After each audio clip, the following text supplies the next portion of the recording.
geometry, which is your hip or your spine or whatever bone you're interested in. And that load on that geometry creates stresses, just like you've been talking about in class with mechanics of solids. And so you create stresses, and now these stresses are in the tissue. And so your tissue here is bone. But you can take the same example and talk about blood vessels. You can talk about stresses in muscle. You can pick your tissue, but with loading, you're creating stresses. And then the question is how do those stresses compare to the capacity of the material? And you haven't talked about the specific characteristics of the material that define its capacity, but basically you have a mechanical performance of a material and certain mechanical parameters that define their ability to bear loads, like its ultimate strength, which you'll hear more about in the future. And you can compare the stresses that you calculate for this loading and for this given geometry to what the material can bear, and then that determines whether or not fracture happens and failure happens of the hip or the spine. So this is sort of the general concept behind it, and this is why those of us that work in the biomechanical area are interested in what happens in the biological system, and as well as how mechanics of solids works, and why and then we merge those two then to bring together to understand things like hip fracture. And so the first question is why is it happening and what can we do about it? And then the second thing is how do we repair it, how do we replace it, and what does that do to the system? So I want to talk a little bit now about stress and strain and mechanics of a system, but it's in this context. So I'm going to go away from the slides for a second, and let's discuss mechanical behavior of structures.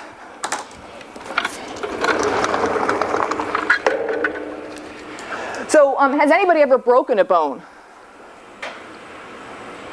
Well, about half of you. That's a lot of people. So do you remember what caused that? So first of all, what did you break? Wrist? Arm. Any of those mountain biking accidents? Wrist is a classic mountain biking. Go over the handlebars, there you go. So sorry, wrist, thumb, sorry, ankle.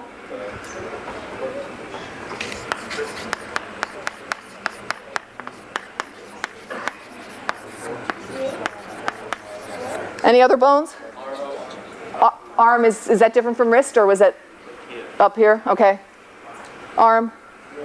Rib, okay. Anything else? Hand.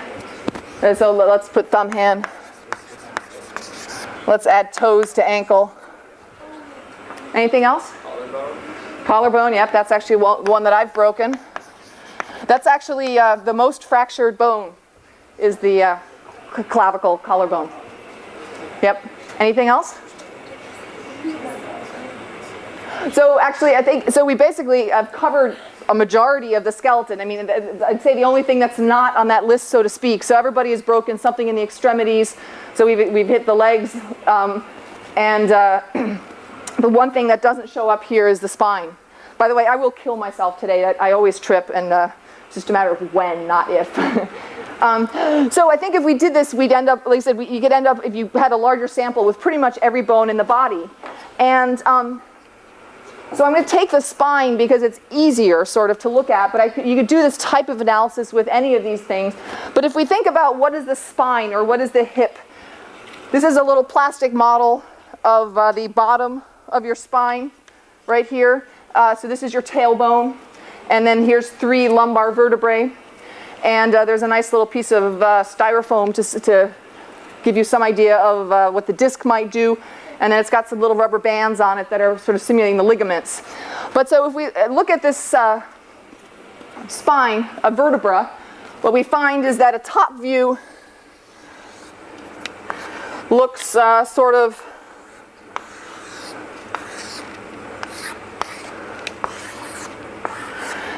like this. Okay, and so there's a cavity here. This is where your spinal cord is going through. So this is where its protection aspect is happening. And most of the load, so there's a couple sites of where load bearing is happening, but it turns out that most of the load is transferred right here in what's known as the vertebral body. Okay?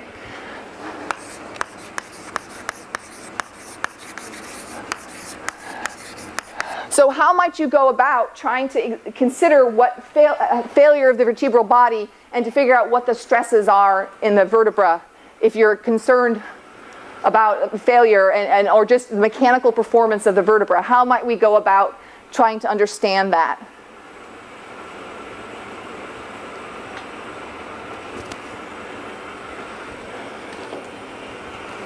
So I would say as engineers we try to simplify things, and so I'm going to suggest that if I look at this that I could perhaps model it as a simple cylinder made of bone, and on that cylinder then, which is not so pretty, it should have a little more parallel edges. I've got kind of a funnel shown here. So we have a cylinder, and I would argue that as a first approximation we could just model the spine, and we're thinking about the stresses and strains that are induced with loading in the spine as simply a cylinder of bone that's loaded, right? So we have a nice, fairly simple geometry, and then we can put some force, compressive force on that spinal segment, and then we can look at what the performance of it is, what the stresses that you get with load. So you've not discussed cylinders, but you've discussed beams, and for anything, and actually we're working with something that's much more complicated, but for any structure that's loaded,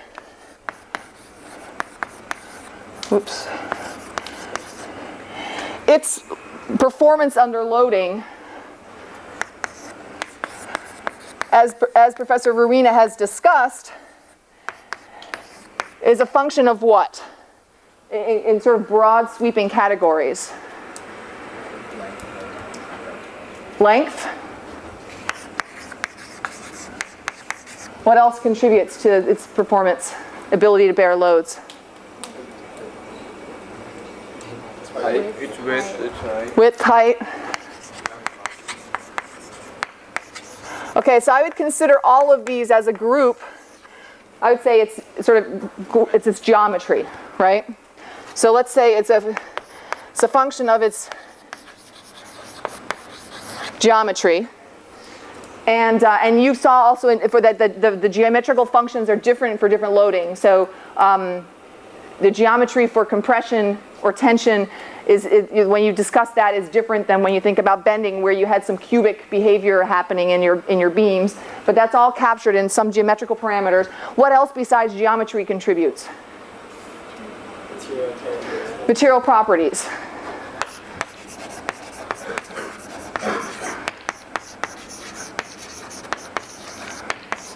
Okay, and so essentially when you loaded in the lab, this is what you had beams that you loaded, right? And so what you did is you applied a force and you measured some displacement, right? And so for whatever your structure is, you got a series of points, and they ended up being fairly linear when you plotted them. And now, what did you do with your force and displacement data then? Did you calculate stresses and strains? What does it take to do that, to convert this to stress and strain? You need to know your force that's applied. You also need to know things like your geometry. So for something like a whole spine, it's actually really complicated geometry. But then when I come down to a simplified model, I can actually get my geometry. So I can take my force and displacement, knowing something about geometry and material, and actually mainly knowing something about geometry, and I can come out with a stress strain curve ultimately. But for something like a spine, where you have a very undefined geometry, we don't know, it's a black box. We don't really know what we're loading, but we're putting forces on something complicated, and this complexity contains both geometry and material, and then from there we can look at its behavior just in terms of loads. But if we want to go to stress and strain, we have to know much more, and we need to simplify. And so if we model this as a cylinder of all one material with a known geometry and apply loads, then we can start to think about what the stress and strains are. Now, how good of an approximation is that for the spine? It's a geometric approximation, and it's also a material approximation. So actually, so I brought a bone to hand out. It's actually not a spine, but it's a bone from a horse. And I'll pass it around. My only request is that you be a little careful with it. But if we look inside this bone, we actually see there's a lot of complexity. So first of all, if we look on the outside, we see that geometrically it's complex. So say I wanted to model a whole bone, I'd be a little bit challenged to model it as a cylinder, although I could get a long way modeling it as maybe a tube, sort of. Because when I look inside, then I see there's a lot of structure in there, and so there's a lot of detail in terms of the tissue at the two ends, and then even what's happening in the shaft here. So we have to make some approximations when we model this, but just to give you some idea of what those are, let me pass this around. And like I said, please be careful, but the other thing to get an appreciation for is it's actually fairly stiff. So you've looked now at PVC and steel, and I want to at some point address where do you think this tissue falls on the range of those moduli that you've measured before. So actually, I'm going to start here so that you're going to sort of snake around that way. Take a look, and like I said, please be careful. It's actually not mine. It's on loan from a professor in the vet school. But you can see. So there's a lot of internal stuff. So you're doing some approximating to try to simulate this.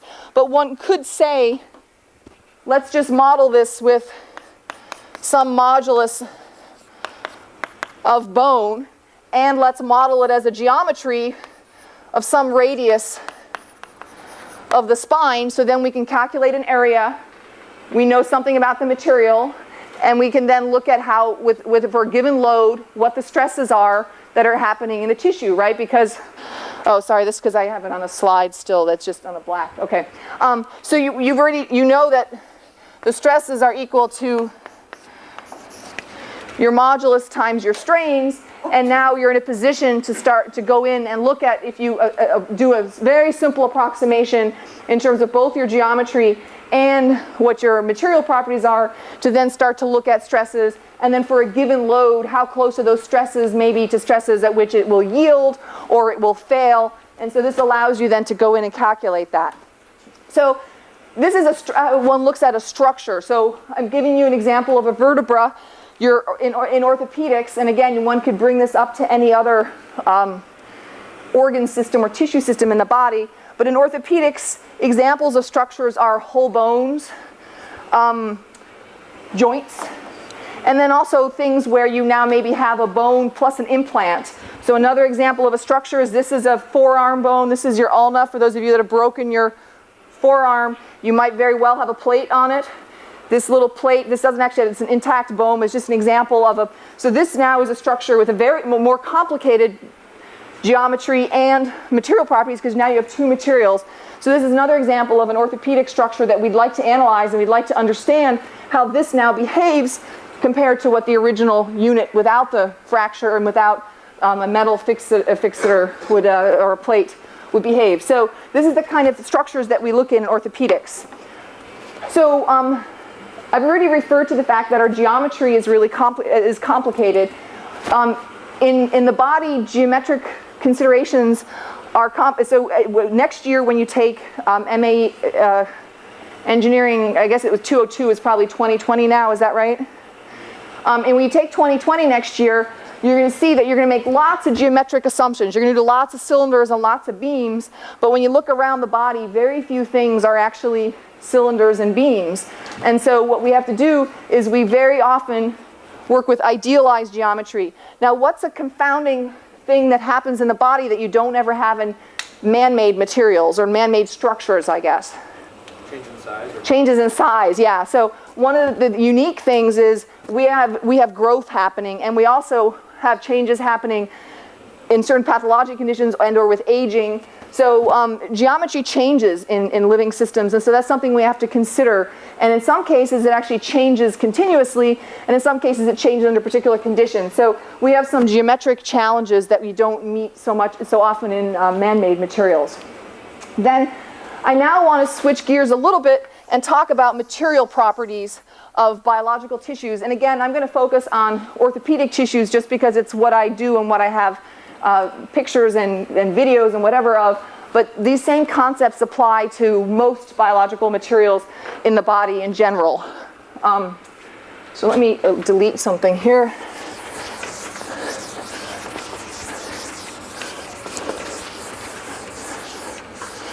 Oh, actually, I wanted to leave.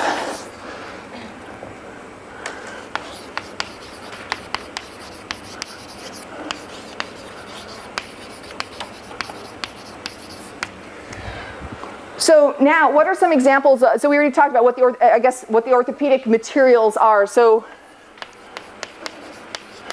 I think of orthopedic materials in a couple different categories. There's the tissues that we've already discussed. So the tissues include bone, they include cartilage, we talked about tendon, blood. Anyway, we talked about that earlier. So there's a whole host of tissues one could include.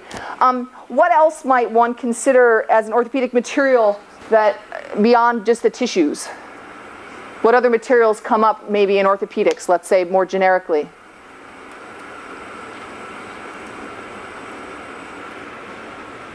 So some of these things you've already looked at. And so these are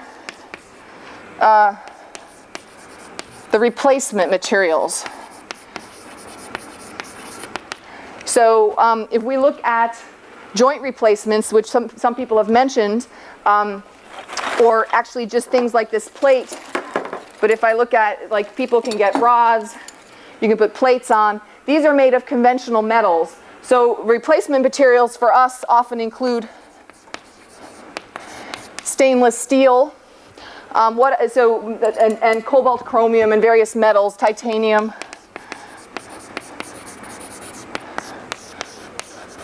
What else besides metals might one have as a category of material in the body?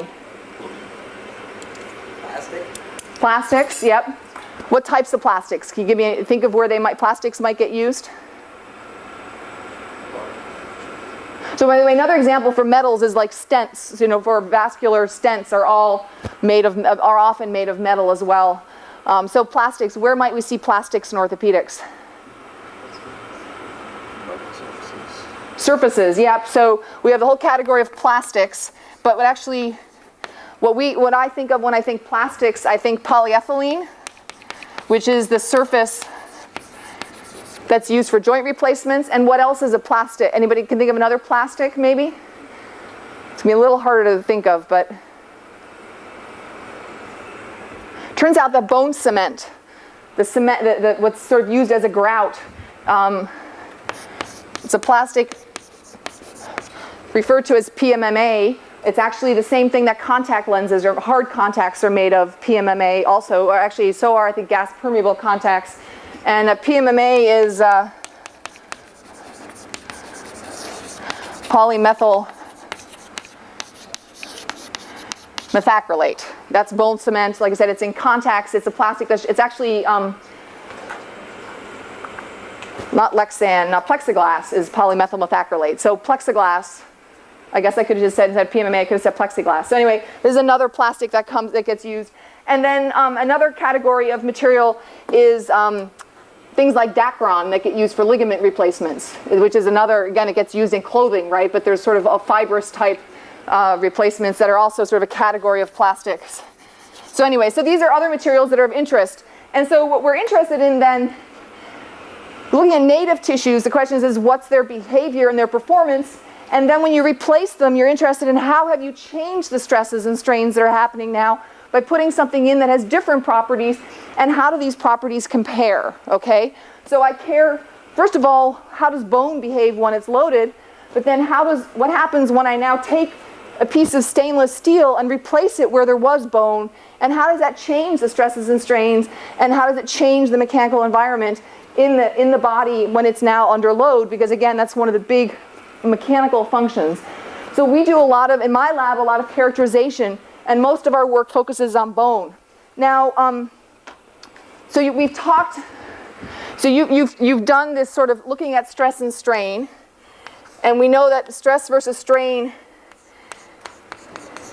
produces a modulus. Now, you've tested steel, you've tested brass, and you've tested PVC. what might be different in biological tissues that will affect their behavior? Can you think of anything that might be different than most of these, than the majority of conventional man-made materials? There are air pockets There's air pockets. Or like, So there's a porosity there, sort of, yep. or like biological materials surrounded by like fluid constantly. Yep. So it turns out that both of these are really critical factors. So porosity and fluids. Now, Professor Kirby came in and lectured, how do fluids behave that's different than conventional solids? Shear. What else? He had a parameter in his equations that's not shown up in what I have here. They don't have a definite shape. They don't have a definite shape. Yep. Viscosity. So what comes up in viscosity?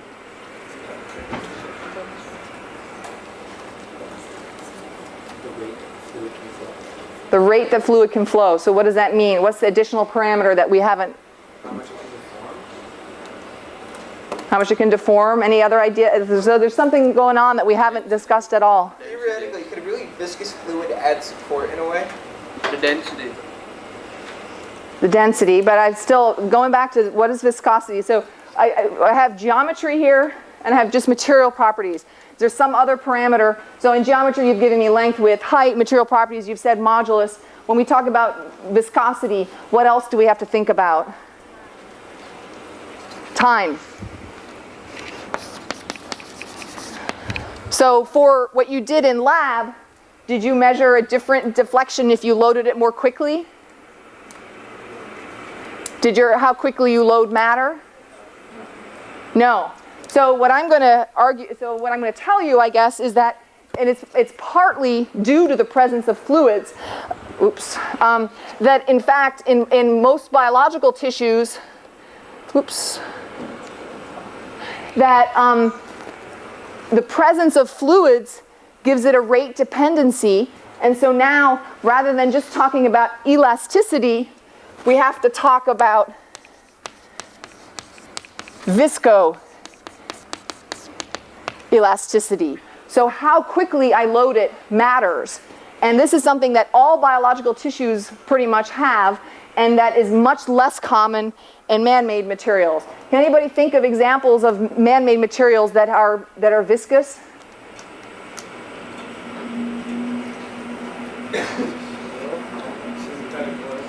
Oil. So sorry, I guess I'm thinking more solids than fluids, but it's more solid-like materials.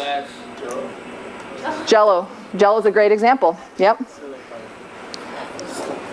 Silly putty. Funny you should mention that.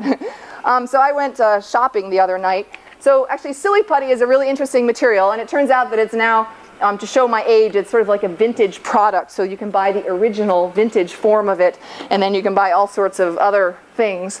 But what happens when you load silly putty slowly? Anybody remember? Stretches. What happens when you load it quickly? It breaks. So what is that showing? It's actually more than just elasticity, but it's viscous behavior. It's time-dependent behavior. So I have a piece of silly putty, and if I just pull slowly on it, it deforms really nicely. Okay? It does better once it's a little warmed up here, but anyway. So, and now, when I load it quickly, what's going to happen now? It's going to just break. So here's my little, whoops, I can't pull it as fast, so this is my initial. So I have a beautiful, almost brittle fracture in my silly putty. I can put my two ends together and they fit together geometrically. It's as if I took a ceramic vase and dropped it, right, where the pieces fit together identically. That's what I have when I load silly putty quickly. Okay, since you guys haven't seen the bone yet, if you want to play with the silly putty, you can pass it around. So that's a time dependency of the behavior. Well, it turns out that almost every biological tissue, partly due to the hydration, has viscoelastic behavior. And so how quickly you load it affects things. And so so let's say we go back to our stress strain plot, and I plot an E1 for one loading rate, and I plot a second set for my same material, but now I get a different modulus. just loading at 2 different times. So this is what would happen in bone, this is what happens in tendon, this is what happens in cartilage. What you get is at 2 different loading rates, substantially different rates, you know, not little perturbations, but at 2 different loading rates, you get 2 different moduli. Now, which do you think is the modulus for the faster loading? 1 or 2? How about a show of hands for 1? I have no clicker, so I have to do it by hands. Anybody think 1 is for the fast loading rate? Anybody think 2 is for the fast loading rate? Okay, so we've got about half the people that are willing to guess. So yes, in bone, this is slow, this is fast. So what does that mean? Can you give me sort of in textual terms what that effect has, perhaps then? And maybe those of you that have broken bones and remember how you did it can think about what this behavior therefore produces.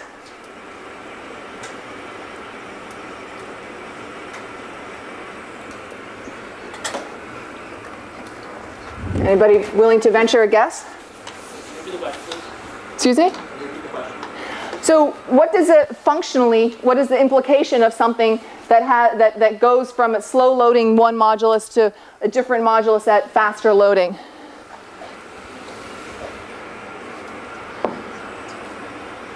Bones are usually broken in like fast instances rather than very slowly. Yes. So you usually break things at fast loading rates in accidents, and most normal function is at slow loading rates. So if we think about our stress strain curve, I'm just making this a little bit bigger. So this is sort of our E of normal function in bone, and then this would be our E of an accident. So it behaves stiffer when loaded more quickly, and part of the reason it behaves stiffer is that fluid can't flow out fast enough. And so part of the modulus is affected by fluid presence, and so it stiffens because you have this fluid in there that's incompressible and that's contributing to the behavior. But the bottom line is it behaves stiffer when it's loaded quickly in an accident. So for a given strain, what does stiffness mean? So for our epsilon naught of interest, then here you can take this, you produce this much stress, and here you produce a higher stress. And so what does that mean? You can take a higher load for the same area, so for a given strain. And flip side is that we can go from this.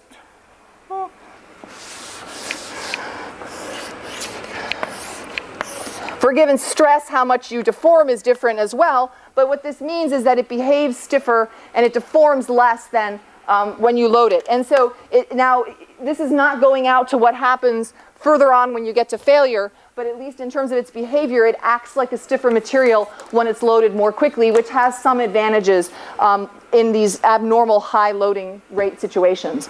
So that's one thing. And there's one other thing that's very different about most biological materials, and that is we've been talking just about E, modulus E of a material. So steel has a single E modulus, and you have different moduli for different materials. But it turns out that for bone, your modulus, and so thinking again, going back to the analogy of a spring constant, your spring constant in 1D is actually different in different directions of loading. So, and I couldn't come up with a great example for this when I was thinking about preparing this lecture, but what you basically have is if you take a piece of bone, so I take a little sample of bone, and if I compress it in this direction with F1, if I compress it in this direction with F2, and I compress it in this direction with F3, if it's a cube, my area is going to be the same that I'm loading in all cases. But if I compare my stress strain behavior for F1 versus F2 versus F3, in some cases, the modulus will be different in all 3 directions. In some cases, it's only different in one direction, but nonetheless, you get different moduli. As opposed to if you take a piece of aluminum and you test the cube in all directions, you're going to get the same modulus no matter what direction you're testing it for compression. And so, but in the case of most biological materials, you don't get that. Now what contributes, so this is known as anisotropy when it behaves differently. So what contributes to that? Well, the kind of bone we pass around, look inside it, the structure of it is you have those little parts inside that I guess would act differently since it would be like almost having it being vertical as opposed to being horizontal. Yep. So, well, except that your beam, so beam vertical on edge, so actually I have your infamous coffee stirrers. So coffee stir on edge is it's a pure geometric change, right? But actually, I would argue your coffee stir is probably going to do the same thing. If you pull on your coffee stir longitudinally along the length of it and you pull on it in the sides, because this is also a biological material, this is wood, right? And so what do many of these biological materials have that you don't have in aluminum and steel and other many man-made materials in terms of what the material looks like? Fibers. So what we have, and actually what we have in bone, but you can't see at the scale you're looking at is, so this, when you break this popsicle stick, you see these various fibers. You see that there's longitudinal fibers there. And that's what, and so when you pull on the fiber versus when you pull a bundle of fibers apart, and here I thought I could use the popsicle sticks as an analogy. When I'm pulling on all of them, this goes back to this bunch of things in parallel. But now when I pull on them from the side, they're in series, and there may or may not be something that's a matrix, some sort of a glue that's connecting them. But now my behavior is totally different. Now this is not a single material, but this is kind of analogous to what's going on inside of most biological materials, and that they're essentially fiber reinforced. And again, wood is that way. It has a grain to it, and so is bone. Cartilage has fiber reinforcement. Ligament is very much unidirectional in its behavior, very, very much dominated by a primary direction. So that's what's also very different in biological materials. So I'm running a little bit late, and we're done at 12:05 or 12:10? 12:05, okay. I'm going to do one thing, which is so I already talked about a couple of these things. I want to show you a video or two, and I'm going to just oops. There we go, okay. Of what these what tests look like, because you've been talking about stress and strain, and so I can show you how some of these orthopedic structures behave. And so I want to first show you just a quick video. So I've already mentioned what some of these structures are, but some pictures. And then I have a video of a whole bone bending test. So this is just like you did your bending beam, except that now it has a more complicated geometry and it has these complicated material properties. But you can approximate it as a tube that's in bending. So I apologize because I have technology issues, so I have my video separately.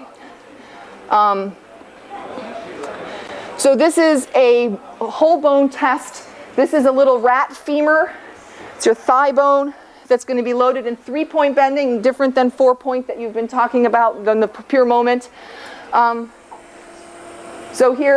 there's a cup in this surface here that's loading. You can start to see there's going to be a little bit of fluid that's going to come out here, which shows you that fluid movement is part of this. And you're going to appreciate that you can't see much deformation.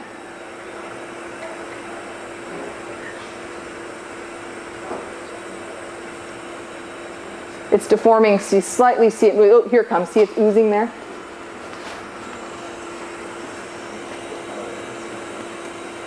And it's just broke. I don't have the sound. There's a little snap. And there's a snap before, and then it goes. So this is a structural whole bone test. And again, I can measure force, I can measure deflection, and then I know something about the strength of this structure. But it's complicated because it's the whole bone. To show you one more whole bone test, this is now 4-point bending, so it's a little bit different. You can't predict, so you've got a constant moment happening here in bending, and this is now fixed in 2 blocks. This is actually a dog bone. It's also a femur, and what we're doing is we're supporting it here, and we're loading at the 2 points on the top. Whoops, and there it goes very, very quickly.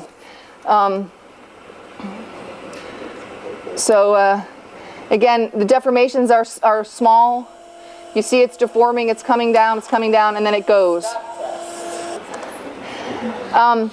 By contrast, so I just want to mention, you can do also, then the other thing that we've talked about a little bit is hardware, and so you can test, how these hardware things behave. I just showed you that test. So these are structural tests I just showed you, and then if you take out geometry and go down to just the material tests, we could do the same thing in bone, and I just talked to you about what the materials are. So this is a little piece of bone. So this is an example of a bone cube that's being tested. This shows you kind of what a test looks like. So we're putting on parallel platens. We're measuring the deformation across this with an extensometer. So there's two little knife edges that are here and here. And we're measuring the displacement of those knife edges that are being held on with rubber band. And then we can test the bone and get a beautiful stress strain curve. Now these tests are a little harder to see. So this is what one of those tests look like. It helps to look at these voids that were referred to in here, because that's how you see what's happening. You see how these voids are closing up as we're compressing the tissue? Yeah. And there's a little bit of bulging that happens, but it's really difficult to see. But this is a pure material test. In this case, it's not a cube, it's actually a cylinder that's being tested. But this just to give you some idea of what one of these material tests would look like. And then I have a more high-res video, although it doesn't always play. Yeah, it's not playing right. It goes instantaneously. But so this is a real high res where you can appreciate, I'm just going to drag it, the various voids in the tissue, and you once again see the extensometer, and now you see the tissue starting to deform. See there's a bulge happening, where you see a lot of deformation happening right here. And then we're going to come down.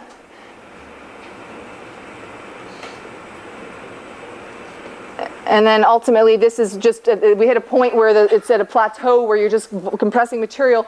But so this is now the deformed structure, and it's a little hard to see in these samples. But this is an example of what a material test would look like for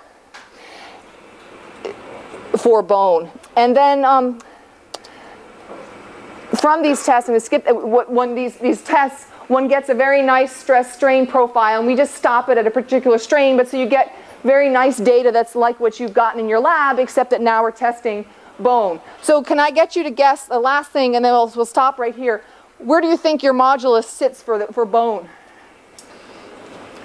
So steel is 200, PVC is 2. Where would you put bone? 50? 100? 150?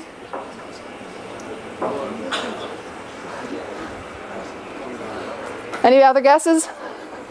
Everybody's somewhere in the range of 50, 150. Sorry, we would have had a lower number. Nobody thinks lower than 50? No? 6? Okay. Anybody think below PVC?